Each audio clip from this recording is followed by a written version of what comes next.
আমরা এই মুহূর্তে আছি ঢাকা বিশ্ববিদ্যালয়ের ভিসি চত্বরে, যেখানে ইতিমধ্যে দেখতে পাচ্ছি ঢাকা বিশ্ববিদ্যালয়ের শিক্ষার্থীরা বিক্ষোভ করছে। তারা বিক্ষোভ করছে, আমরা দেখেছি যে আজকে ঠিক রাত 10টার কিছুক্ষণ আগে যে খুনের ঘটনাটি ঘটেছে সেই খুনের প্রতিবাদে কিন্তু আজকে এই বিক্ষোভ করছেন এখানকার সাধারণ শিক্ষার্থীরা। এবং এখানে ঢাকা বিশ্ববিদ্যালয়ে দেখতে পাচ্ছি কেন্দ্রীয় ছাত্র সংসদের নেতারা এসেছেন, একই সাথে সাধারণ যেসব শিক্ষার্থী তারাও কিন্তু এখানে এই মুহূর্তে উপস্থিত হয়েছেন এবং তারা ঠিক 11:30টায় এই বিক্ষোভটি শুরু করেছে। শেরপুরের শ্রীবোর্ড দিতে যে একদিন একজন জামাতের স্থানীয় সেক্রেটারি, যে থানা সেক্রেটারি, তিনি কিন্তু খুনের শিকার হয়েছেন, তার হত্যার প্রতিবাদে কিন্তু এখানে বিক্ষোভ করছেন। যেখানে আমরা দেখতে পাচ্ছি ঢাকা বিশ্ববিদ্যালয়ের কেন্দ্রীয় ছাত্র সংসদের ভিপি সাদিক খান সহ অন্যান্য বিভিন্ন সদস্যরা এসেছেন, একই সাথে সাধারণ শিক্ষার্থীরাও কিন্তু এখানে যোগ দিয়েছেন। তারা দাবি করছেন যে আসলে এভাবে নির্বাচন কেন্দ্রিক যে প্রথম হত্যাকাণ্ডের ঘটনা সেটি কিন্তু ইতিমধ্যে ঘটতে চলে, ফলে ত্রয়োদশ নির্বাচনের যে আমেজ সেটি কিন্তু অনেকটা ক্ষুণ্ণ হচ্ছে এবং সাধারণ মানুষ কিন্তু ইতিমধ্যে ভয় পাওয়া শুরু করেছে এবং এই ভয় যদি বাড়তে থাকে তাহলে কিন্তু ত্রয়োদশ নির্বাচন কিন্তু বিঘ্ন হবে। এক্ষেত্রে যারা হত্যাকাণ্ডের সাথে জড়িত, এরকম হামলার সাথে যারা জড়িত, তাদেরকে দ্রুত গ্রেপ্তারের দাবি জানিয়েছেন এখানকার যারা বিক্ষোভকারী সাধারণ শিক্ষার্থী এবং ডাকসু নেতারা। তারা কিন্তু এই মুহূর্তে বিক্ষোভ করছেন এবং আপনাকেই বলছি, ইন্স্যুরেন্স করলে সিটিতে সুরক্ষা পাবেন নিশ্চিত। হত্যার প্রতিবাদ জানাচ্ছেন এবং আমরা দেখেছি যে আজকে সারাদিনেই কিন্তু সেখানে শ্রীবোর্ড দিতে আসলে বিক্ষোভের ঘটনা ঘটেছে এবং সেখানে হামলার ঘটনা ঘটছে, কয়েক দফা সেখানে হামলার ঘটনা ঘটছে এবং এই হামলায় কিন্তু বিএনপির অঙ্গ সংগঠনের যে নেতাকর্মী তারাই জড়িত বলে কিন্তু প্রাথমিকভাবে জামাতের পক্ষ থেকে অভিযোগ করা হচ্ছে। এবং একই সাথে আমরা দেখেছি এই ঘটনায় বেশ কয়েকজন সেনা সদস্য এবং পুলিশের সদস্যরাও কিন্তু আহত হয়েছেন, তাদের ব্যাপারেও কিন্তু এখন পর্যন্ত কোনো গ্রেপ্তার কিংবা সেরকম কোনো ঘটনা ঘটেনি। ফলে এই হত্যাকাণ্ডের প্রতিবাদে কিন্তু সাধারণ শিক্ষার্থী এবং ডাকসু নেতারা কিন্তু এই মুহূর্তে রাস্তায় বিক্ষোভ করছে এবং তারা এই মুহূর্তে ঢাকা বিশ্ববিদ্যালয়ের যে ভিসি চত্বর রয়েছে সেই ভিসি চত্বর থেকে নীলক্ষেতের দিকে মূলত যাচ্ছে এবং তারা সেখান থেকে ঘুরে শাহবাগ হয়ে কিন্তু এই বিক্ষোভ কর্মসূচি শেষ করবে এবং আগামীকালকের যে নতুন কর্মসূচি সেই কর্মসূচি ঘোষণা করার কথা রয়েছে। এখন পর্যন্ত কিন্তু আমরা এতটুকু দেখতে পাচ্ছি এবং সাধারণ শিক্ষার্থীরা কিন্তু অন্তত কয়েকশো শিক্ষার্থী এখানে তাৎক্ষণিক প্রতিবাদে নেমেছে এবং আজকে দেখেছি যে শেরপুরের শেরপুর 3 নম্বর যেটি আসন, সেই শেরপুর 3 নং আসনে কিন্তু নির্বাচন, সেখানকার সহকারী রিটার্নিং কর্মকর্তা যারা রয়েছেন নির্বাচনী, সেখানে প্রার্থীদের ইশতেহার একটি ঘোষণা করবার কথা ছিল, যেখানে প্রতিদ্বন্দ্বী প্রার্থীরা নিজেদের মতো ইশতেহার ঘোষণা করবে। সেই ইশতেহার ঘোষণাকে কেন্দ্র করে কিন্তু আজকের এই বিক্ষোভটি হয়েছে এবং সেখানে চেয়ারে বসা নিয়ে কিন্তু প্রথমে দুই দলের বিএনপি এবং জামাতের মধ্যে কথা কাটাকাটি হয় এবং পরবর্তীতে সেই কথা কাটাকাটি কিন্তু এক সময়ে সংঘর্ষের রূপ নয়। আমরা দেখেছি সেখানে দীর্ঘ সময় ধরে চেয়ার ছোড়াছুড়ির মতো ঘটনা ঘটেছে এবং সেখানে সেই চেয়ার ছোড়াছুড়ির এক পর্যায়ে কিন্তু আমরা দেখেছি যে সেখানে অন্তত বেশ কয়েকজনকে কুপিয়ে কোপানো হয়েছে বিভিন্ন ধারালো অস্ত্র দিয়ে। সেই ধারালো অস্ত্রে কোপানোর ঘটনায় কিন্তু আমরা দেখেছি শ্রীবর্দী উপজেলার জামাতের সেক্রেটারি রেজাউল করিম তিনি কিন্তু নিহত হয়েছেন এবং প্রথমে তাকে আসলে স্থানীয় হাসপাতালে শেরপুরের উপজেলা স্বাস্থ্য কমপ্লেক্সে নেওয়া হয়, সেখান থেকে কিন্তু তাকে পরবর্তীতে উন্নত চিকিৎসার জন্য ময়মনসিংহ মেডিকেল কলেজ হাসপাতালে যখন নেওয়া হয়, সেই নেয়ার পথেই কিন্তু তিনি মৃত্যুবরণ করেন। আজকে ঠিক 10টার কয়েক মিনিট আগে, অর্থাৎ 10:45টার দিকে কিন্তু তিনি মৃত্যুবরণ করেন। একই সাথে আরও অন্তত বেশ কয়েকজন আসলে গুরুতর অসুস্থ, সেই তথ্য কিন্তু আমরা জানতে পারছি এবং সেখানকার পুলিশ প্রশাসনের সঙ্গে কথা বলা সম্ভব হয়েছে। বেশ কিছু গণমাধ্যম কর্মী তারা কথা বলেছেন এবং এই ঘটনার সাথে আমরা এই মুহূর্তে দেখছি যে এই মুহূর্তে আমরা দেখতে পাচ্ছি বিক্ষোভ মিছিলটি কিন্তু মুহসিন হলের দিকে প্রবেশ করছে এবং মুহসিন হলের ভিতর দিয়ে ঢুকে তারা সম্ভবত, আমরা যতটুকু ধারণা করছি, যদি এখন পর্যন্ত তারা ক্লিয়ার রুটের কথা কিন্তু কোনো কিছু বলেনি, তারা এই মুহূর্তে মুহসিন হল দিয়ে প্রবেশ করে ঢাকা বিশ্ববিদ্যালয়ের হল পাড়া প্রদক্ষিণ করে শাহবাগের দিকে গিয়ে শেষ করতে পারে বলে আমরা ধারণা করেছি। কিছুক্ষণ আগে আমরা কথা বলেছি ঢাকা বিশ্ববিদ্যালয় কেন্দ্রীয় ছাত্র সংসদ ডাকসুর একজন সদস্যের সঙ্গে। তিনি বলছিলেন যে আসলে যদি এই বিক্ষোভটি তারা শাহবাগের দিকে গিয়ে শেষ করতে পারেন, যদি শিক্ষার্থীর উপস্থিতি যথেষ্ট পরিমাণে হয়। এবং আমরা দেখছি যে বেশ শিক্ষার্থী কিন্তু এই মুহূর্তে এখানে উপস্থিত হয়েছে এবং তারা এই হত্যাকাণ্ডের কিন্তু প্রতিবাদ জানাচ্ছেন। এবং আগামী নির্বাচন, ত্রয়োদশ জাতীয় নির্বাচন 12 ফেব্রুয়ারি যেই নির্বাচন হতে যাচ্ছে, সেই নির্বাচনকে কেন্দ্র করে আসলে এরকম হত্যাকাণ্ড যদি ঘটতে থাকে তাহলে হয়তো দ্রুতই আসলে এই নির্বাচন বিঘ্নিত হবে। এবং সে ব্যাপারে অন্তর্বর্তী সরকার, আইন শৃঙ্খলা রক্ষাকারী বাহিনী এবং নির্বাচন কমিশন যদি এইগুলোকে এখনই আসলে কোনোভাবে ট্যাকেল দিতে না পারে তাহলে নির্বাচন বিঘ্নিত হতে পারে, এমনটাও কিন্তু এখানকার বিক্ষোভকারীরা, শিক্ষার্থীরা বলছেন।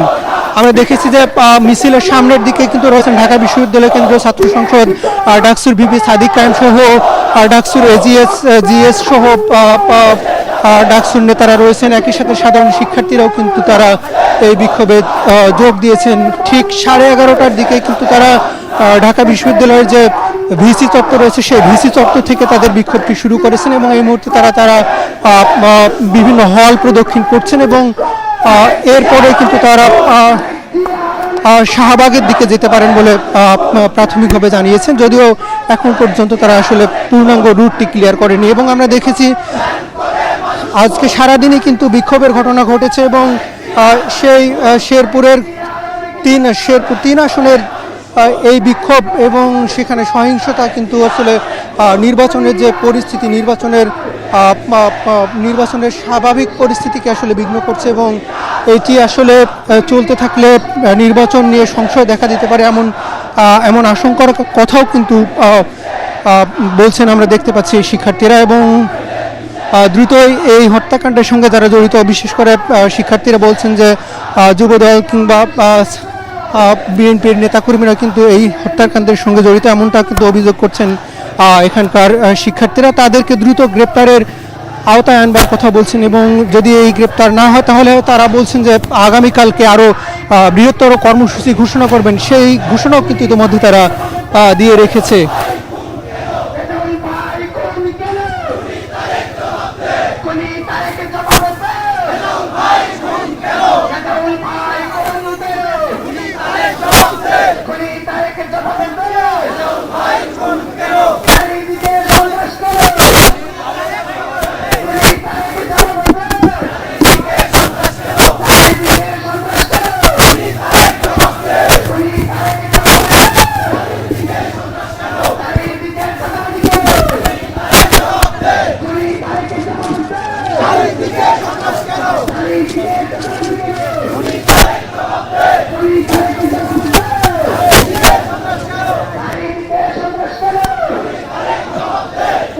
আমরা দেখতে পাচ্ছি যে শিক্ষার্থীরা কিন্তু এই মুহূর্তে হল পাড়া প্রদক্ষিণ করছেন এবং এরপরেই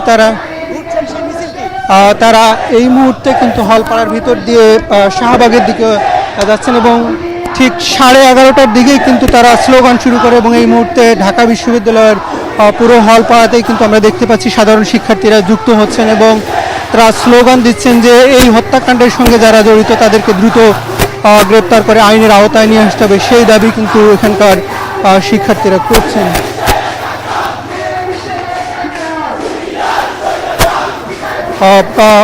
বেশ উপস্থিতি আমরা দেখতে পাচ্ছি এই মুহূর্তে অসংখ্য শিক্ষার্থী, তারা কিন্তু এখানে অংশ নিয়েছেন এই বিক্ষোভ মিছিলে।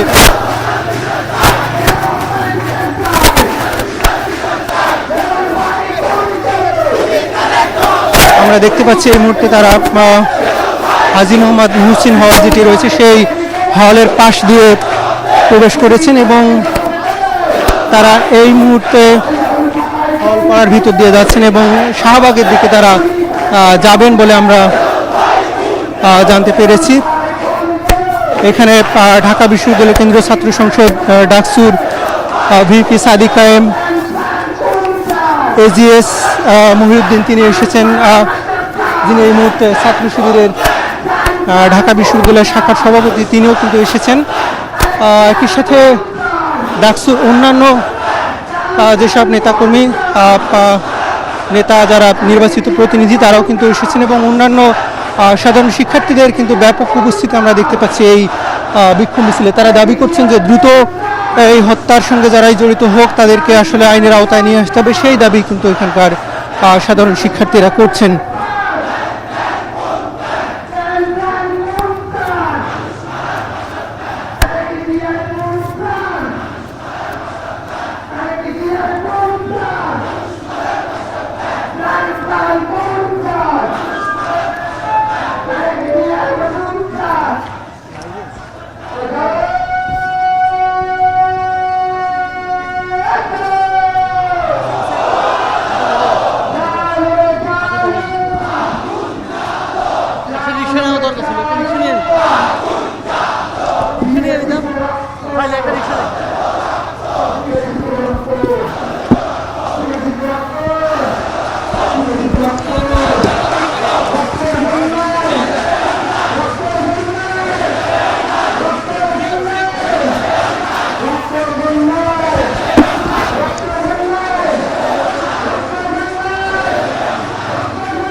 আমরা দেখতে পাচ্ছি ঢাকা বিশ্ববিদ্যালয়ের শিক্ষার্থীরা এই মুহূর্তে হলপাড়ার ভিতর দিয়ে যাচ্ছে, যেটি ঢাকা বিশ্ববিদ্যালয়ের যে প্রশাসনিক ভবন, সেই প্রশাসনিক ভবনের পাশ দিয়ে এই মুহূর্তে তারা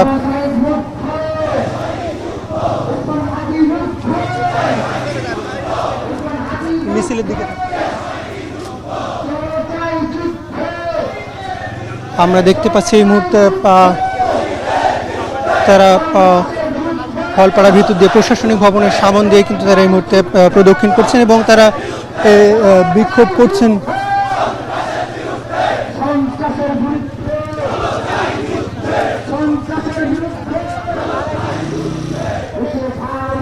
আমরা দেখতে পাচ্ছি যে সাধারণ শিক্ষার্থীরা কিন্তু এখানে বিক্ষোভ করছেন এবং এই মুহূর্তে তারা প্রশাসনিক ভবনের সামন দিয়ে তারা কিন্তু আর্টস বিল্ডিং হয়ে শাহবাগ মোড়ে যেতে পারেন বলে প্রাথমিকভাবে তারা এই বলেছেন এবং তারা দাবি করছেন যে এই হত্যাকাণ্ডের সঙ্গে যারা জড়িত তাদেরকে আসলে দ্রুত গ্রেপ্তার করতে হবে। এবং আমরা দেখেছি আজকে শেরপুরে যে হত্যাকাণ্ডটি ঘটেছে, একই সঙ্গে আমরা দেখেছি বেশ কয়েকদিন ধরেই কিন্তু বিভিন্ন জায়গায় নির্বাচনী সহিংসতার ঘটনা ঘটছে এবং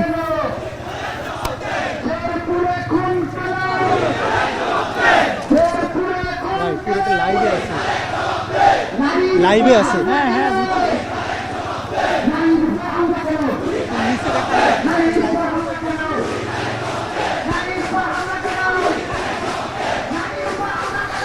আমরা দেখেছি যে আজকেও ঢাকা 4 আসন যেটি রয়েছে, সেই 4 আসনেও কিন্তু একজন নারীর উপর হামলা হয়েছে এবং সেখানে মাথায় আঘাত পেয়েছিলেন। সেই আসলে বিভিন্ন জায়গায় যে হামলার ঘটনাগুলো ঘটছে সেগুলো নির্বাচনের স্বাভাবিক পরিস্থিতিকে আসলে বিঘ্ন করছে, এমনটাই কিন্তু এখানকার সাধারণ শিক্ষার্থী যারা মিছিলে অংশ নিয়েছেন তারা কিন্তু সেই দাবি করছেন এবং দ্রুত এসব হামলার ঘটনায় যারা জড়িত তাদেরকে গ্রেপ্তার করে আইনের আওতায় আনবার কিন্তু দাবি জানাচ্ছেন। এবং আমরা দেখেছি যে হত্যাকাণ্ডটি আজকে ঘটেছে সেটি কিন্তু মর্মান্তিক। সেখানে আমরা দেখেছি আইনশৃঙ্খলা রক্ষাকারী বাহিনীর সদস্যরাও সেখানে আহত হয়েছেন, আরও অন্তত 15 থেকে 20 জনের অবস্থা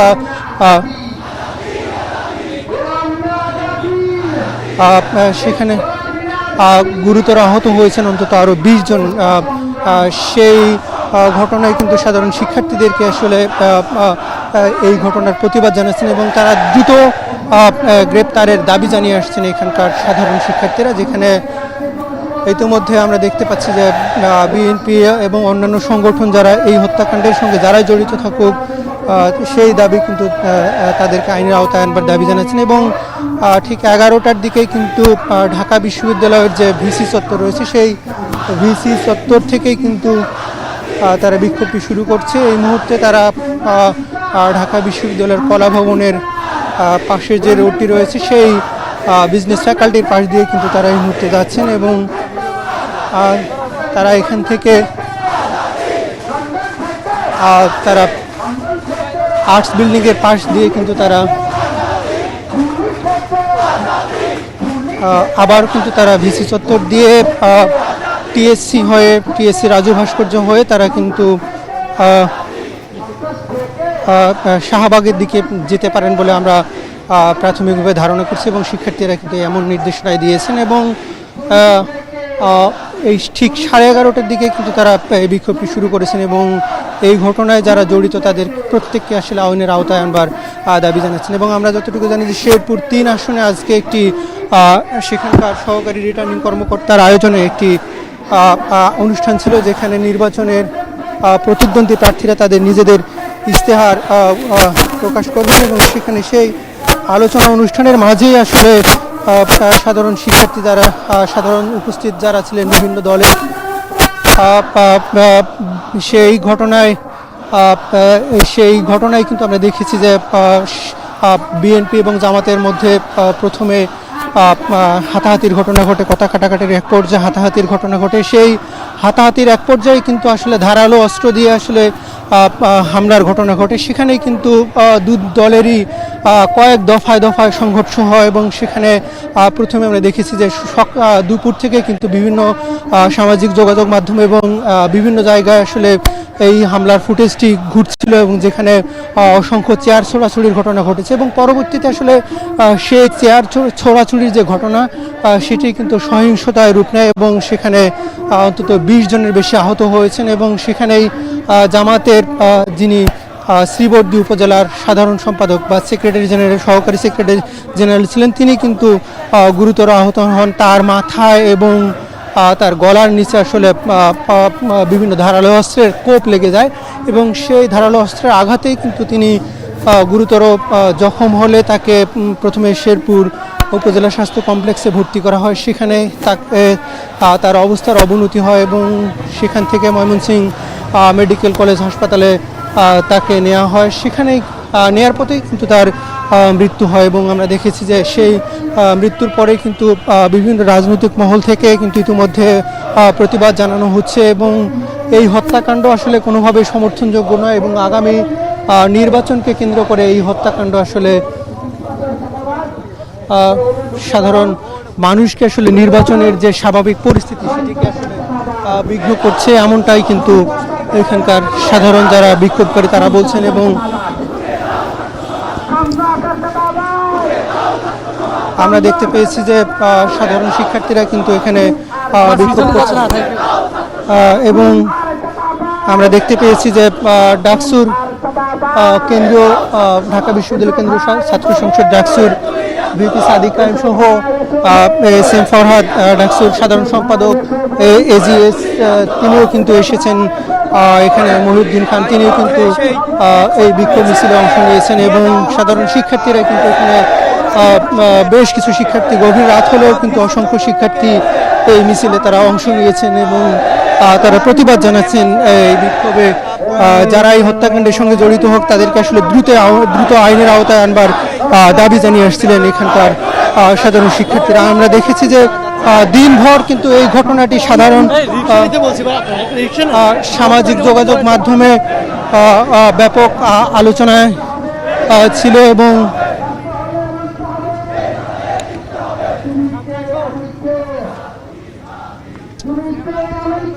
আমরা দেখেছি যে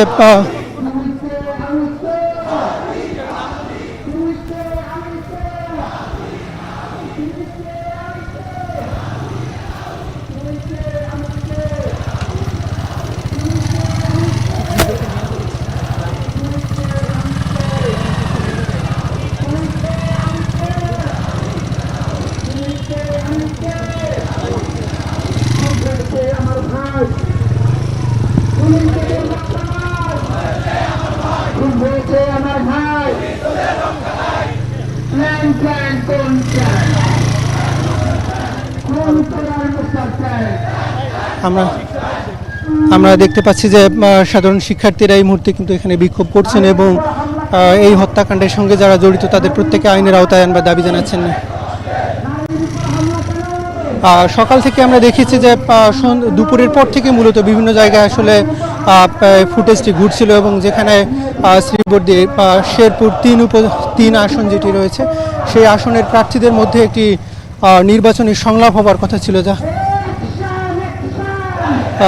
তারা কিন্তু সেই আলোচনা অনুষ্ঠানের এক পর্যায়ে কিন্তু বিক্ষোভ শুরু হয় এবং আমরা দেখেছি যে এর আগেও নানাভাবে আসলে সহিংসতার ঘটনা ঘটেছে। বিশেষ করে আমরা গত কয়েকদিনে যখন নির্বাচনের আসলে আনুষ্ঠানিক প্রচারণা শুরু হয়েছে তখনই কিন্তু এইসব বিশেষ করে জামাতের নারী কর্মীদের উপর যে হামলার ঘটনা সেটি বেড়ে গিয়েছে বলে এখানকার বিক্ষোভকারী সাধারণ শিক্ষার্থী এবং ডাকসু নেতারা বলছেন।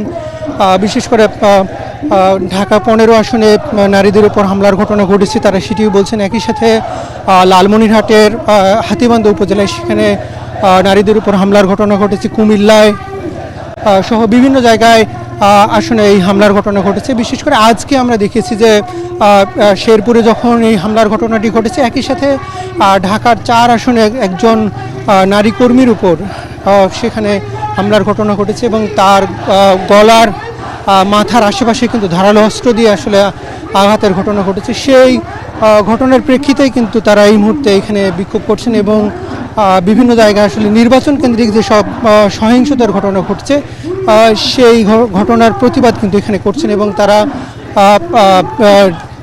চিরাচরিত যে গত 1.5 বছরে যে বিভিন্ন প্রতিবাদের যে সব স্লোগান সেই স্লোগানগুলো কিন্তু ওখানে দিচ্ছেন এবং বিশেষ করে নারীদের প্রতি নারীদের যে রাজনৈতিক কর্মসূচির প্রতি যে বিদ্বেষ সেই বিদ্বেষের কারণে এই সহিংসতাগুলো ঘটছে সেটিও কিন্তু এখানকার ডাকসু নেতারা এবং সাধারণ শিক্ষার্থীরা বলছেন। এবং আমরা দেখতে পেয়েছি যে এই মুহূর্তে তারা কিন্তু ঢাকা বিশ্ববিদ্যালয়ের রাজু ভাস্কর্যের যে সেই রাজু ভাস্কর্যের কাছাকাছি এই মুহূর্তে তারা চলে এসেছেন এবং এই মুহূর্তে তারা বিক্ষোভটি নিয়ে যতদূর সম্ভব আমরা ডাকসু নেতাদের সঙ্গে এর আগে কথা বলেছি তারা শাহবাগের দিকে যেতে পারেন এমনটাই কিন্তু তারা এই মুহূর্তে আমরা ধারণা করছি। যদিও তারা পুরো রুটটি এখন পর্যন্ত আমাদের সামনে ক্লিয়ার করেনি, তবে কিছুক্ষণের মধ্যেই আমরা বুঝতে পারবো যে তারা রাজু ভাস্কর্যের সামনে বিক্ষোভ শেষ করবেন নাকি হচ্ছে শাহবাগের দিকে যাবেন সেটি কিন্তু কিছুক্ষণের মধ্যে আমরা জানতে পারবো। এবং তারা কিন্তু এই মুহূর্তে এই হত্যাকাণ্ড আসলে একদিক দিয়ে নির্বাচনী পরিবেশকে অনেকটা নষ্ট করছে, অন্যদিকে এসব নারীদের উপর বিভিন্ন সহিংসতা কিন্তু নারীদের রাজনৈতিক কর্মসূচিতে অংশগ্রহণের যে হার সেটি কমিয়ে দিতে পারে সেই আশঙ্কাও কিন্তু তারা করছেন। যেহেতু বিভিন্ন জায়গায় আমরা দেখেছি বাংলাদেশে রাজনীতিতে নারী কর্মীদের যে অংশগ্রহণ সেটি কিন্তু অনেক কম, ফলে সেই জায়গায় কিন্তু যদি এরকম সহিংসতার ঘটনা ঘটে এবং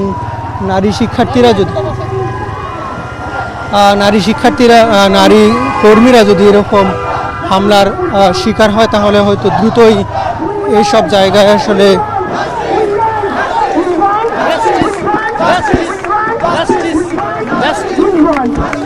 আমরা দেখতে পাচ্ছি তারা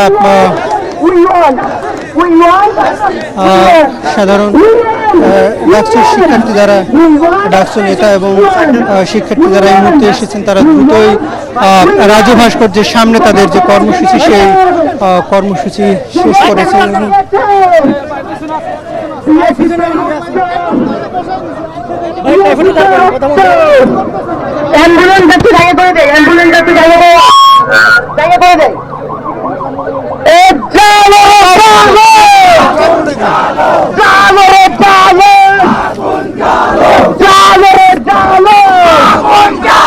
সন্ত্রাসীদের রাস্তা নাই, সন্ত্রাসীদের রাস্তা নাই, খুনিদের রাস্তা নাই, খুনিদের রাস্তা নাই, প্রাণ প্রাণ কোন প্রাণ, প্রাণ প্রাণ কোন প্রাণ, প্রাণ প্রাণ কোন প্রাণ, প্রাণ প্রাণ কোন প্রাণ, প্রাণ প্রাণ কোন প্রাণ, প্রাণ প্রাণ কোন প্রাণ, নাম নমস্কার মতো প্রাণ, প্রাণ প্রাণ কোন প্রাণ, নারী নমস্কার মতো প্রাণ, প্রাণ প্রাণ কোন প্রাণ।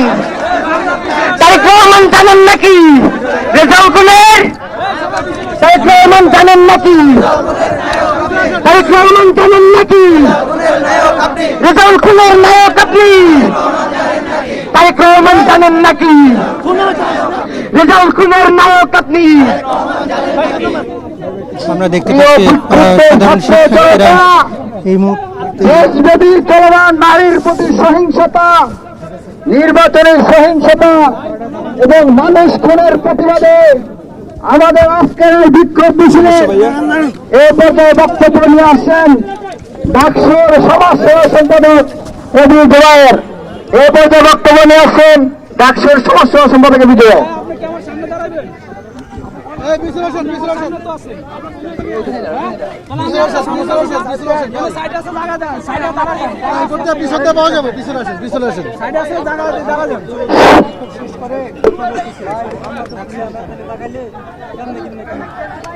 আমি কিন্তু আপনার সামনে দাঁড়াবো তো পরে ভাই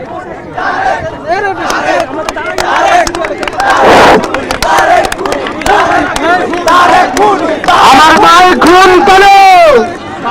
তারেক জিয়া জবাবতে আমার ভাই খুন কেন? তারেক জিয়া জবাবতে রেজাউল ভাই খুন কেন? তারেক জিয়া জবাবতে শেরপুরে খুন কেন? সারা দেশে চাঁদাবাজি কেন? সারা দেশে চাঁদাবাজি কেন? নারীর উপর হামলা কেন? এই মুহূর্তে জনাব তারেক রহমান, আপনি বলেছিলেন আই হ্যাভ এ প্ল্যান, আর আমরা দেখতে পাইলাম আপনার নেতা কর্মীরা শুরু করেছে চাঁদাবাজি। আমরা পুরো দেশে দেখতে পাইলাম আপনার নেতা কর্মীরা শুরু করেছে দখলদারি, শুরু করেছে দেশে জুড়ে নারীর উপর ঘৃণ্য হামলা। আমরা জানি না এই নারীর উপর হামলা, চাঁদাবাজি, খুনোখুনি এগুলোই আপনার প্ল্যান কিনা। যদি আপনার প্ল্যান হয়ে থাকে তাহলে খুনি হাসিনার মতোই পরিণতি বরণ করার জন্য প্রস্তুত হয়ে যান। আর যদি আপনার প্ল্যান এগুলো না হয়ে থাকে তাহলে আপনার নেতা কর্মীদেরকে সামলান।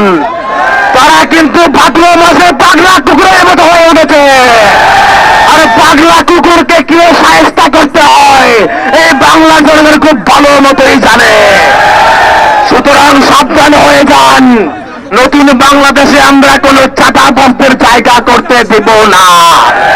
আমার বন্ধের উপরে হামলা করবেন সেই সুযোগ আমরা দিব না। ধ্বজভঙ্গ ইন্টারিম, তোমাদেরকে আমরা যে আশা নিয়ে ক্ষমতায় বসিয়েছিলাম তার সিকিবাদ তোমরা তো পূরণ করতে পারোই নাই। আমাদের যে সর্বশেষ আশা ছিল একটা নিরাপদ পরিবেশে সুষ্ঠু নির্বাচন দেয়া, তাও তোমরা করতে চূড়ান্ত ব্যর্থ হচ্ছ। তোমরা আজকে একটা রাজনৈতিক দলের নেতাকে সিকিউরিটি দিতে পারো না, তোমরা কিভাবে আমার দেশের সাধারণ নাগরিককে নিরাপত্তা দিবে? সময় থাকতে সাবধান হয়ে যাও ইন্টারিম। একে তোমরা অযোগ্য, তার উপরে দীর্ঘদিন ধরে প্রকাশ করে চলছে তোমাদের বায়াসনেস। এই বায়াসনেস দেখিয়ে যদি আবার নতুন করে আমার সোনার বাংলাকে সন্ত্রাসের স্বর্গরাজ্যে পরিণত স্বপ্ন দেখে থাকো, সেই দাঁত ভাঙা জবাব দিতে রেডি আছি আমরা। নতুন বাংলাদেশে কোন চাঁদাবাজ জায়গা হবে, খুনিদের জায়গা হবে, সন্ত্রাস জায়গা হবে। এই আমার ভাই খুন কেন? আমার ভাই খুন কেন? উপস্থিত ছাত্র জনতা এ পর্যায়ে আপনাদের মাঝে বক্তব্য নিয়ে আসবেন ডাকসুর কার্যনির্বাহী সদস্য মেফতার হুসাইন মারুফ। ধরবে না ভাই, ভাই ব্যথা করবে, ধরা অভ্যাস আছে তো।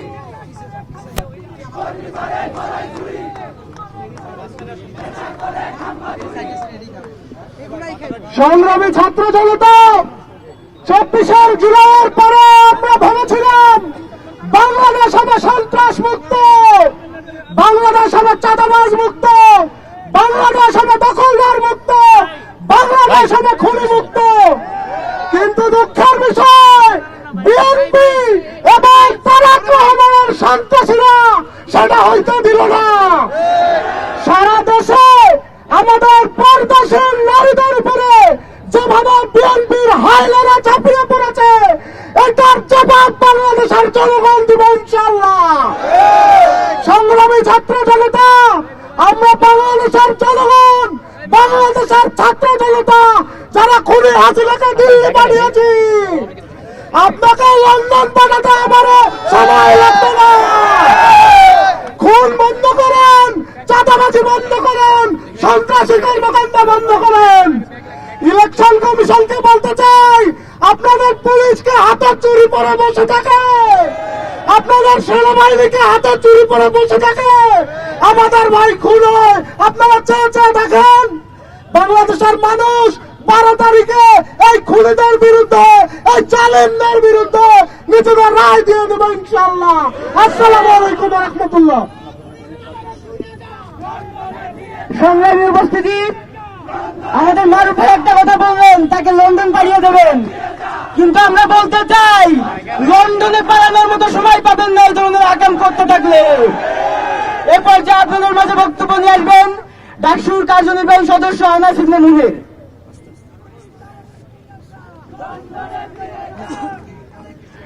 সংগ্রামী উপস্থিতি জনতা, আসন্ন নির্বাচনকে কেন্দ্র করে তারেক জিয়া এবং তার বাংলাদেশ জাতীয়তাবাদী দল বিএনপি সারা দেশে যে মমক্রেসি শুরু করেছে, নারীর উপর হামলা, নারীদের হেনস্থা, সন্ত্রাস এবং খুন, আমরা একটা পূর্বাভাস বুঝতে পেরেছি। এই নির্বাচনে দেশের মানুষ তাদেরকে লাল কার্ড দেখিয়ে দিবে, এই ভয়ে তারা সন্ত্রাসী কার্যক্রম শুরু করে এই নির্বাচন দেখিয়ে দেওয়ার ভয় তারা করছে। আপনারা হাসিনার পরিণতি দেখিয়ে আপনাদের হাসিনা ছিল উত্তম ফ্যাসিস্ট, আপনাদের সেই ফ্যাসিস্ট হওয়ার গুণ নেই। জনগণের তারা খেয়ে আপনারা লন্ডন পালানোর সময় পাবেন না। আমি বলে দিতে চাই, আসন্ন নির্বাচনকে কেন্দ্র করে এই বাংলাদেশে ওয়াকার উদ্দেশ্যে আমি বলতে চাই, আপনার সেনাবাহিনীকে 2024 নির্বাচনের মতো করে যদি অকার্যকর করে রাখতে চান, এই বাংলাদেশের মানুষ সেটা মেনে নেবে না। পুলিশ এবং আর্মিকে দ্রুত বিএনপির এই মবক্রেসির বিরুদ্ধে অতি দ্রুত তাদেরকে মাঠে সচেতন ভাবে এমপ্লয় করুন। সকলে মিলে বিএনপির মবক্রেসি নারীর উপর হামলাকে ঠেকিয়ে দিতে প্রস্তুত থাকুন। ভাইরা, এ পর্যায়ে আপনাদের মাঝে বক্তব্য নিয়ে আসবেন ডাকসুর কার্যনির্বাহী সদস্য রায়হান উদ্দিন।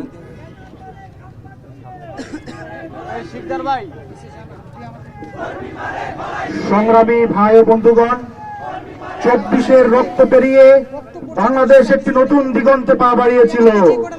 আমরা ভালো ছিলাম, আমরা স্বাচ্ছন্দ্যেই ছিলাম, কিন্তু হঠাৎ করে লন্ডন থেকে এক রাক্ষসের আগমন, বাংলাদেশে আবার নতুন করে চাঁদাবাজির প্রসার, বাংলাদেশে আবার লাশতন্ত্র কায়েমের সূচনা করেছে সেই লন্ডন ফেরত মুফতি।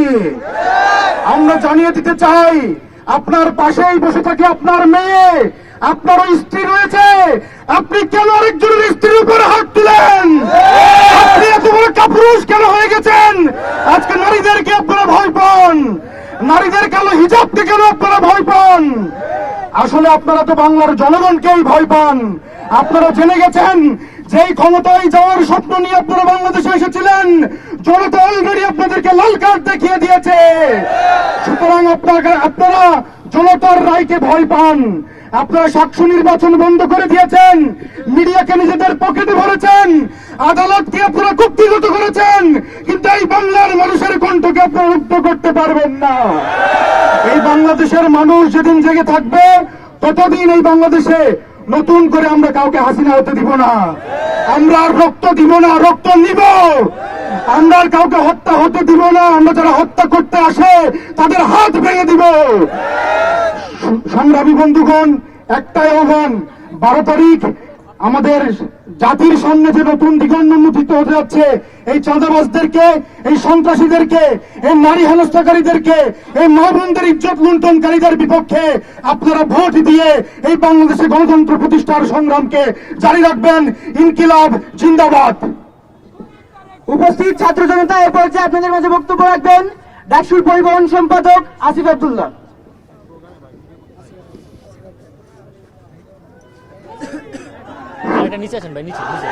সংগ্রামী ছাত্র জনতা, জুলাই গণঅভ্যুত্থানের পরবর্তী এই নতুন বাংলাদেশে আবার যখন আমাদেরকে রাজুতে দাঁড়াতে হয়, আমরা লজ্জিত হয়ে পড়ি। নতুন করে যখন আমাদের দাবি আদায় করতে হয়, আমরা লজ্জিত হয়ে পড়ি। এই নতুন বাংলাদেশের নতুন রাজনৈতিক কালচারে আমরা মনে করেছিলাম দলগুলোর মধ্যে কোন সন্ত্রাসী, কোন চাঁদাবাজিরা ঠাঁই পাবে না, কিন্তু আমরা দেখছি বিগত সময়ে যেরকম দুর্নীতিবাজদের ঠাঁই হয়েছিল হাওয়া ভবনে, ঠিক একই ভাবে এখন দুর্নীতিবাজ সন্ত্রাসীদের ঠাঁই হচ্ছে গুলশান অফিসে। আমরা হুঁশিয়ারি উচ্চারণ করে দিতে চাই যে ক্ষমতার মোহে আপনারা পাগল হয়ে গেছেন। জনগণ অলরেডি আপনাকে লাল কার্ড দেখিয়েছে।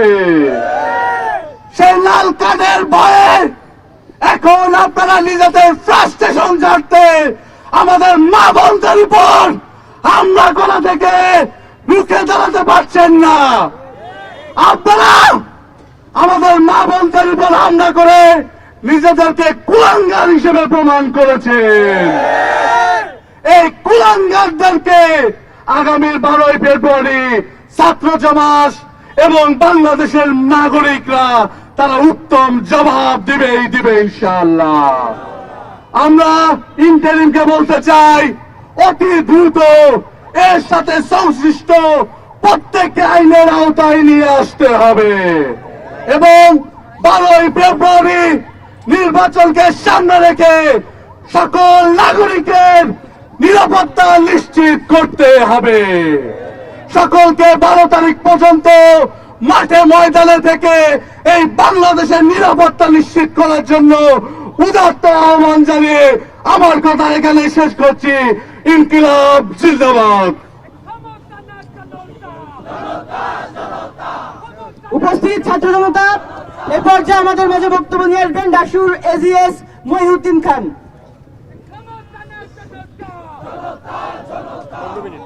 আউযু বিল্লাহি মিনাশ শাইতানির রাজীম। বিসমিল্লাহির রহমানির রহিম। প্রিয় সংগ্রামী ছাত্র জনতা, আমরা জুলাইয়ের গণঅভ্যুত্থানের পরে একটি নতুন বাংলাদেশের স্বপ্ন দেখেছিলাম, কিন্তু দুঃখজনক ভাবে হলেও সত্য, বিএনপি এবং তাদের অঙ্গ সংগঠনগুলো চাঁদাবাজি, সন্ত্রাস এবং খুনের মাধ্যমে সেই স্বপ্নকে আমাদের কাছ থেকে ছিনিয়ে নিয়েছে। আমরা স্পষ্ট করে বলতে চাই, মঞ্চে মিষ্টি ফুলঝুরি এবং বক্তব্য দিয়ে মানুষ আর প্রভাবিত হয় না। আমরা জানাতে চাই যে পলিসির কথা বলে, নতুন প্ল্যানের কথা বলে বাংলাদেশের মানুষকে বিভ্রান্ত করা হচ্ছে, মানুষ আর বিভ্রান্ত হবে না, বরং মানুষ কর্মের মাধ্যমে দেখতে চায় যে একটি দল কি কাজ করতে পারে। আমরা সেটি আজকে শেরপুরে দেখেছি। আমরা স্পষ্টভাবে এই আয়োজন থেকে বলে দিতে চাই, যদি আপনারা বাংলাদেশে রাজনীতি করতে চান তাহলে গণমানুষের যে আকাঙ্ক্ষার রাজনীতি, সেই রাজনীতি করতে হবে। খুনের রাজনীতি, যেই রাজনীতির সূচনা খুনি হাসিনা করে গিয়েছে, সেটি যদি আপনারা করতে থাকেন তাহলে অবশ্যই এর জবাব বাংলাদেশের মানুষ 12 তারিখে অবশ্যই দেবে। একই সাথে প্রশাসনকে বলে দিতে চাই, আপনাদের সামনে, আপনাদের কাঁধে অনেক বড় দায়িত্ব। এই নির্বাচনকে সফল করার জন্য, যে আয়োজন করার জন্য যে দায়িত্ব আপনাদের উপরে আরোপিত হয়েছে, এই দায়িত্ব আপনারা কতটুকু পালন করতে পারবেন তা আজকে শেরপুরের ঘটনা স্পষ্ট হয়ে গিয়েছে। যদি আপনারা নিরপেক্ষভাবে এর তদন্ত করে দোষীদেরকে বিচারের আওতায় আনতে না পারেন তাহলে আপনাদের পরিণতিও ভয়াবহ হবে। আমরা যে কোনো সন্ত্রাস, চাঁদাবাজ এবং খুনের বিরুদ্ধে রাজপথে থেকে আবার প্রতিরোধ গড়ে তুলব ইনশাআল্লাহ। সেই প্রতিরোধে সবাইকে সামিল হওয়ার আহ্বান জানিয়ে শেষ করছি। আসসালামু আলাইকুম ওয়া রাহমাতুল্লাহ।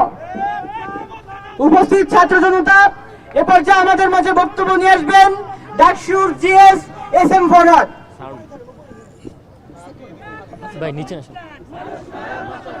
আসসালামু আলাইকুম ওয়া রাহমাতুল্লাহ।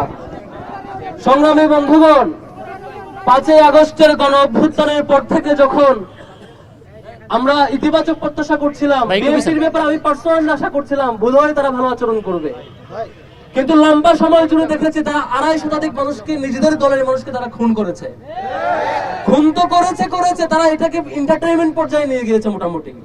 আমরা ভাবছিলাম জনাব তারেক রহমান যখন বাংলাদেশে এসে আই হ্যাভ এ প্ল্যান ঘোষণা দিলেন, সম্ভবত তার কাছে আলাদিনের চারাক আছে যেটা দিয়ে বিএনপিকে মোটামুটি চেঞ্জ করে ফেলবেন, এরকমটা আশা করছিলাম। কিন্তু আমরা দেখেছি তিনি আসার পরে মোটা থেকে কয়েকটি জিনিস যুক্ত হয়েছে। নাম্বার 1, কেউ যদি হত্যাকাণ্ড করে, চাঁদাবাজি করে, সেটি মিডিয়ায় আসতে পারে না। আর সংবাদপত্র আসলে সেই সাংবাদিককে চাকরিচ্যুত করা হয়। তারা প্রত্যেকটা মিডিয়াকে হুমকি ধামকি দিয়ে পকেটে নিয়ে ফেলেছে মোটামুটি। আপনারা ঢাকা বিশ্ববিদ্যালয়ে চাঁদাবাজি ঘটনায় দেখেছেন, চাঁদাবাজি করার সময় হুমকি দেয়, আমরা তো সামনে ক্ষমতা আসবো, টাকা আমার না দিয়ে কারে দিবা, সেই হুমকি তারা দেয়। সারা দেশে সেম হুমকি দিয়ে দিয়ে প্রত্যেকটা সংবাদপত্রকে তারা কন্ট্রোল করতে চায়। আপনারা দেখেছেন যুব দলের নেতাকর্মীরা যখন ঢাকায় পাথর মেরে একজনকে হত্যা করলো, সেই সংবাদ যখন যুগান্তরে আসলো, যুগান্তরে সেই সাংবাদিককে চাকরিচ্যুত করা হয়েছে কয়েকদিন পরে। এভাবে করে প্রত্যেকটা পত্রিকাকে তারা হাতের মুঠোয় নিয়ে আসলো, যাতে করে আমরা আর জানতে না পারি। কিন্তু এই যুগে, জেনজির যুগে এইসব ধাপ্পাবাজি আর চলবে না। আপনি শেরপুরে খুন করবেন, মুহূর্তের মধ্যে খবর ঢাকায় চলে আসবে। সংবাদপত্র ছাপাক বা না ছাপাক, আমাদের সামনে সেই সংবাদ চলে আসবে, কোন প্রতিরোধ হবে, বারবার 5 আগস্ট ফিরে আসবে এমন করে। আপনারা দেখেছেন, সম্মানিত বিক্ষুব্ধ জনগণ, আপনারা দেখেছেন এই যে হত্যাকাণ্ড, এই হত্যাকাণ্ড ধারাবাহিকতা এখানেই থামে নাই। আমরা দেখেছিলাম সেই 14 জুলাই এই ঢাকা বিশ্ববিদ্যালয় এলাকায়, 14-15 জুলাই ঢাকা বিশ্ববিদ্যালয়ে ছাত্রলীগের সন্ত্রাসীরা ছাত্রীদের উপর হামলা করেছিল। এখন আমরা দেখি বিএনপির সন্ত্রাসীরা গ্রামে গ্রামে নারীদের উপর হামলা করছে। সেম তাদের উপরে সেম, এই যে নারীদের উপর হামলা করা, এই যে প্ল্যানের অংশ, তারা মিডিয়াকে কন্ট্রোল করা, সবকিছু কন্ট্রোল করা, আবার নাটক মঞ্চস্থ করে লজ্জাহীনতার বহিঃপ্রকাশ, তারা মঞ্চে আবার নারীদের ডেকে নিয়ে এসে নাটক মঞ্চস্থ করে। এই নাটক নির্লজ্জতার বহিঃপ্রকাশ, এই নাটক তাদের সেই অক্ষমতার বহিঃপ্রকাশ। সম্মানিত বন্ধুগণ, বাংলাদেশ আমরা 5 আগস্টের মধ্য দিয়ে একটা বিশাল প্রশিক্ষণের মধ্য দিয়ে গিয়েছি। আমরা জানি কিভাবে আর্মি, পুলিশ অফিসার থেকে শুরু করে সবাই নিষ্ক্রিয় থাকলো, কিভাবে সন্ত্রাসের বিরুদ্ধে গণপ্রতিরোধ গড়ে তুলতে হয়, সেটা আমরা জানি।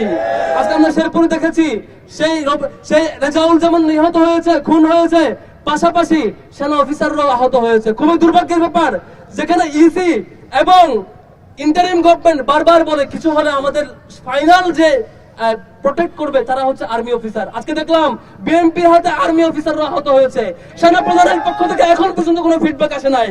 আমরা সেই নির্লজ্জ অ্যাপ্রোচ আমরা দেখতে চাই না।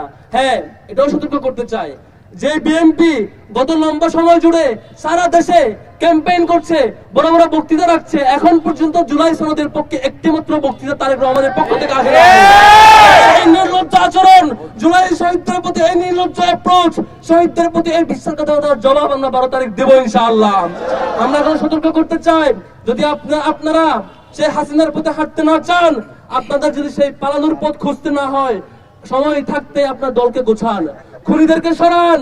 সেই 12 তারিখ যাতে জুলাই গণঅভ্যুত্থানের পক্ষে, হ্যাঁ ভোটের পক্ষে মতামত দেয়, সেই ক্যাম্পেইন আপনারা শুরু করুন।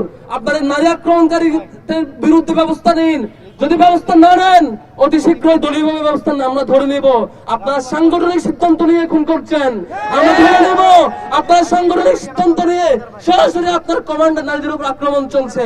সুতরাং আমরা এই ডাকসু নয়, শুধু ডাকসু থেকে শুরু করে সারা বাংলাদেশের সকল শিক্ষার্থী, আগামী 12 তারিখ আপনার এই খুন, আপনার এই নারীদের উপর আক্রমণ, আপনার এই মিডিয়া কন্ট্রোল করা, প্রশাসন কন্ট্রোল করা, ফেসিবাদ হয়ে যাওয়ার সক্রিয় প্রচেষ্টা, আমরা সকল পথ রুদ্ধ করে লাল কার্ড দেখাবো ইনশাআল্লাহ। শেষ করছি, সবাইকে সাধুবাদ। আসসালামু আলাইকুম রহমতুল্লাহ।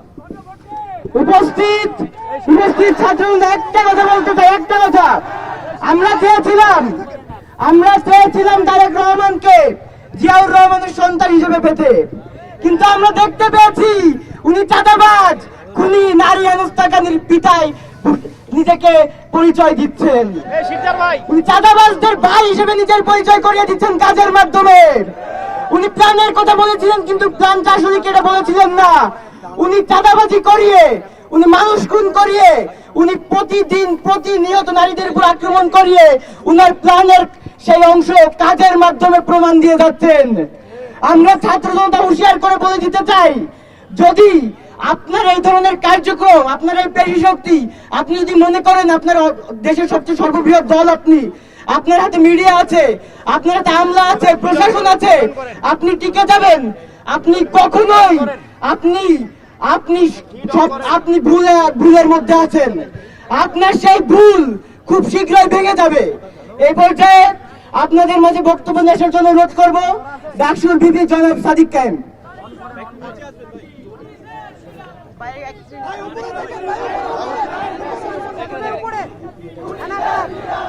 সংগ্রামী সাথী ও বন্ধুগণ,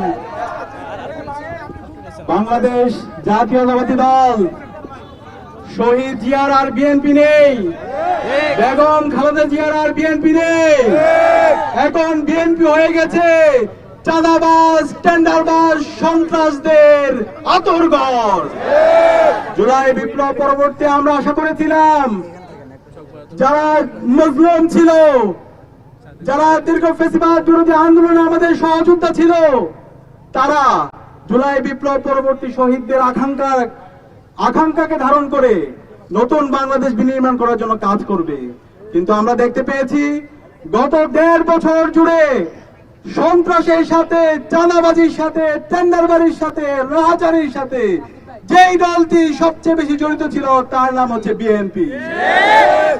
আমরা দেখতে পেয়েছি বিএনপি নিজেদের মধ্যে কনফ্লিক্টে 200-র অধিক মানুষকে মেরে ফেলেছে। যাদের হাতে নিজেদের দলের লোকরা নিরাপদ না, তাদের হাতে কিভাবে দেশ নিরাপদ? আমরা আশা করেছিলাম বিএনপির নেতা জনাব তারেক রহমান দেশে আসার পরে এই বিশৃঙ্খল বিএনপিকে তিনি সাবধান করবেন, তাদেরকে ঠিক করবেন। তিনি আসার পরে বলেছেন আই হ্যাভ এ প্ল্যান, এবং সেই প্ল্যান শুনে আমরা আশাবাদী হয়েছিলাম। কিন্তু আমরা এসে দেখতে পেয়েছি তার প্ল্যান হলো সারা দেশে 50-এর অধিক জায়গায় আমাদের মা বোনদের উপর হামলা করা। আরে ধিক্কার জানাই, নারীদের উপর হামলা করস, তোদের কি মা বোন নাই? শেম, লজ্জা। একই সাথে আমরা দেখতে পেয়েছি সারা দেশের প্রতিটি পাড়ায় পাড়ায়, মহল্লা মহল্লায় চাঁদাবাজির সাথে এই দলের তৃণমূল থেকে কেন্দ্র পর্যন্ত সর্বপর্যায়ে নেতৃবৃন্দ জড়িত আছে, এবং এই চাঁদাবাজি যারা করে তাদেরকে আবার পুরস্কৃত করা হয়। একই সাথে আমরা দেখতে পেয়েছি তার প্ল্যানের মধ্যে বাংলাদেশে জুলাই বিপ্লব পরবর্তী বাংলাদেশের প্রতিটি ক্যাম্পাসে ক্যাম্পাসে যে গণতান্ত্রিক ধারা শুরু হয়েছে ছাত্র সংসদ নির্বাচনকে কেন্দ্র করে, সেই নির্বাচনকে জনাব তারেক রহমানের নির্দেশে নির্বাচন কমিশনের সামনে মত তৈরি করে এবং বিচার বিভাগকে প্রভাবিত করে শাহজালাল বিজ্ঞান ও প্রযুক্তি বিশ্ববিদ্যালয়ের ছাত্র সংসদ নির্বাচনকে বন্ধ করে দিতে। আমার কাছে মনে হয় এই বিএনপি 12 ফেব্রুয়ারি পর্যন্ত যাওয়ার আগে তারা আগে পরাজয় মেনে নিয়েছে। আমরা চাই আপনারা আগে থেকে পরাজয় বরণ করার দরকার নেই, সুস্থ তারা রাজনীতি করেন। শহীদ জিয়ার যে বিএনপি, বেগম খালেদা জিয়ার যে বিএনপি, সেই বিএনপির আদর্শ বাংলাদেশপন্থী রাজনীতি করেন, তাহলে আপনাদের যেই হারানো অতীত আছে সেটা ফিরে আসবে। আমি অনুরোধ করবো জনাব তারেক রহমানকে, এখনো সময় আছে, আপনার দলকে আপনি সংস্কার করেন। জুলাই বিপ্লবের যে আকাঙ্ক্ষা, শহীদদের যে আকাঙ্ক্ষা, সেটাকে ধারণ করেন। সন্ত্রাসী যে আছে, নারী হেনস্থাকারী যারা আছে, তাদেরকে আইডেন্টিফাই করে তাদেরকে বিচারের আওতায় নিয়ে আসেন। এবং আমরা দেখতে পাচ্ছি জনাব তারেক রহমান ঘন্টার পর ঘন্টা বক্তৃতা দেয়, কিন্তু তার সারা দেশের বক্তৃতার মধ্যে হায়ের পক্ষে আমরা কোনো ক্যাম্পেইন দেখতে পাই না। আরে ভাই, হায়ের পক্ষে যদি ক্যাম্পেইন করতে ভয় পান, তাহলে আপনার কি অবস্থান পরিষ্কার করে আপনি কি সেই ফেসিবাদী কাঠামোকে ফিরে আসতে চান? হাসিনার যে কাঠামো ছিল সেই কাঠামোকে ফিরে আসতে চান? আমরা বলতে চাই আপনার অবস্থান পরিষ্কার করেন। বাংলাদেশে যদি রাজনীতি করতে হয় এই হায়ের পক্ষে ক্যাম্পেইন করতে হবে, জুলাইয়ের আকাঙ্ক্ষাকে ধারণ করতে হবে, শহীদদের আকাঙ্ক্ষাকে ধারণ করতে হবে, ইনসাফের পক্ষে কথা বলতে হবে, এবং সন্ত্রাসী, চাঁদাবাজ, দুর্নীতিবাজদের বিরুদ্ধে জিরো টলারেন্স দিতে ঘোষণা করতে হবে। আমরা আজকে দেখতে পেয়েছি শেরপুরের মধ্যে এই বিএনপির সন্ত্রাসীরা হামলা করে জামাতের রেজাউল ভাইকে হত্যা করেছে, এবং একই সাথে এখন পর্যন্ত 10 জন মুমূর্ষু অবস্থায় আছে। প্রায় 100-এর অধিক জনতা তারা আহত অবস্থায় হাসপাতালে আছে। আমরা কোয়েশ্চেন করতে চাই নির্বাচন কমিশনকে, আপনারা কি করেছেন যখন এই প্রার্থীদের উপর হামলা হচ্ছে, জনগণের উপর হামলা করছে, রাজনৈতিক দলগুলোর উপর হামলা হচ্ছে, তখন এই আইন শৃঙ্খলা বাহিনীকে আমরা পালাতে দেখেছি। আপনারা যদি এভাবে এই নাগরিকদের নিরাপত্তা নিশ্চিত করতে না পারেন, তাহলে আপনাদের দায়িত্ব নেওয়ার দরকার নেই। আমরা অনুরোধ করবো অন্তর্বর্তীকালীন সরকারকে এবং নির্বাচন কমিশনকে একটি ফ্রি, ফেয়ার, ক্রেডিবল নির্বাচন করার জন্য লেভেল ফ্লাইং ফিল্ড ইনশিওর করতে হবে। এবং যারা সন্ত্রাসী আছে, যারা দুর্নীতিবাজ আছে, যারা চাঁদাবাজ আছে, যারা বাংলাদেশে সেই মাসল পাওয়ার পলিটিক্স ফিরে নিয়ে আসতে চায়, তাদের বিরুদ্ধে ব্যবস্থা গ্রহণ করতে হবে। আর যদি সে জায়গায় ব্যর্থ হয়, তাহলে বাংলাদেশে জুলাইয়ের প্রজন্ম যেভাবে রাজপথে নেমে এসেছিল তার চাইতে শক্তিশালী ভাবে তারা রাজপথে নেমে আসবে। এবং সাবধান করতে চাই, যারা আমার মা বোনদের উপর হামলা করছেন, ওই কাপুরুষের দল, তোদেরকে সাবধান করে দিচ্ছি, আর কোন আমার মা বোনের উপর যদি হামলা হয় তোদের ঠিকানা এই বাংলাদেশে হবে না। আমরা বলতে চাই, এই জুলাই বিপ্লবে খুনি হাসিনা, নিষিদ্ধ ছাত্রলীগ 15 জুলাই আমাদের বোনদের উপর হামলা করেছিল, আমাদের ভাইদের উপর হামলা করেছিল।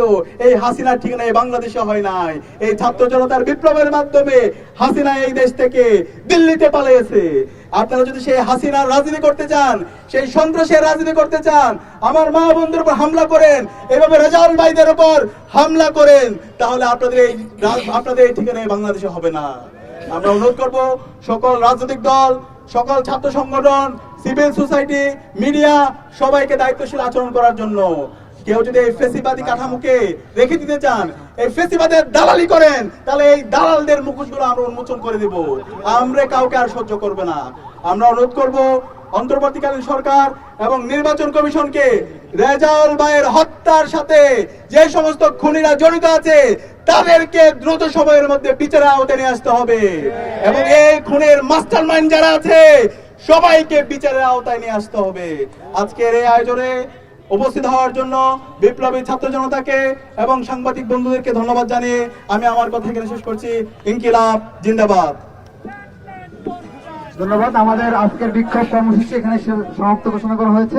সবাইকে শান্তিপূর্ণভাবে হলে এবং নিজ নিজ বাসস্থানে ফিরে যাওয়ার জন্য অনুরোধ করছি। এই গভীর রাতেও যে সকল সাংবাদিক বন্ধুরা উপস্থিত হয়েছেন, আপনাদের সবার প্রতি আন্তরিক কৃতজ্ঞতা, ডাকসুর পক্ষ থেকে আন্তরিকভাবে ধন্যবাদ জানিয়ে আমাদের কর্মসূচি এখানে সবাইকে ধন্যবাদ। ইনকিলাব জিন্দাবাদ।